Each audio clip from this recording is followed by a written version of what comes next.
Page 69, warm up. I almost didn't give a lesson on this, but we need the practice, so let's do this. A warm up is something you can use when you're first starting to practice to kind of get warmed up. I don't use warm ups like this. I use the scales.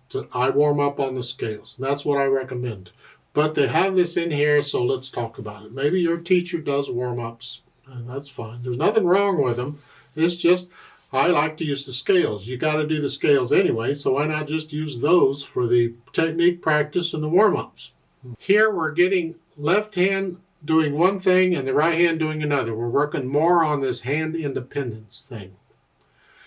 The right hand is going to connect the notes, and the left hand's going to disconnect them at the same time, we hope.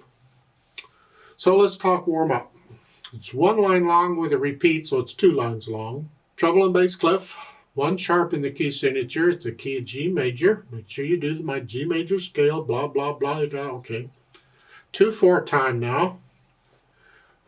We just got quarter notes and half notes. We can deal with that, I hope. I'm going to take it one hand at a time because the hands are playing together and they're doing different things.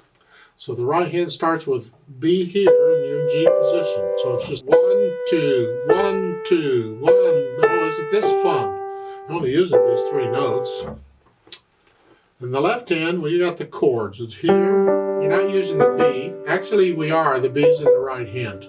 Because when you hear the chord, you have to take it all. So we have to take both hands. That is a B chord because the B's here. So it's quarter notes. And a C and a D. And then everything. All 3 notes. Okay.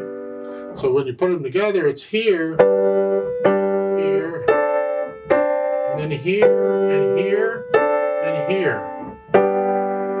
You have to lift up between each of these chords, but we want to connect the right hand. And that's before we do the articulation. I mean, right now I'm trying to connect everything I can. I can't connect chords, but I do the best I can.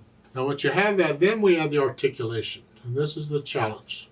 We're going to connect the right hand all together. When you repeat, you're going to lift up because it's like taking a breath. Okay. In the left hand, we have the staccatos, hinging at the wrist, and I'm bouncing off the keys. Short. Except the half note, of course, is not. At the same time. So you get this staccato in one hand and connect the others. You can practice this with the scales. So when you're doing the G major scale, wherever you're doing it, you can practice this playing one hand connected and one hand disconnected. And then switch them, take turns. Do that with the scales. Then when you get it in music, you're going to find you'll just be able to play it. It won't be a huge challenge for you. Now, as far as dynamics go, again, they're giving you 2. They don't need to do that. You don't need the P at the bottom. The melody's in the right hand, and that's MF, moderately loud. Mezzo forte, whatever you think that is. Keep these chords soft at the same time. And there's no speed given. Well, it's a warm-up. Generally, with a warm-up, you start out kind of slow, and you're going to play it several times. You just keep repeating it over and over and over, and you gradually speed it up as you repeat it. So you might start out really slow, and then as you repeat it a few times, you might have sped it up quite a bit, and that's sort of the idea. So it's...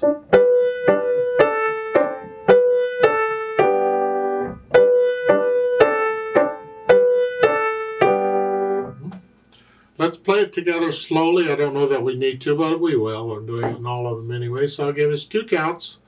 Not going to do any dynamics. I'm going to do both hands about the same, and we will repeat it. Ready, go.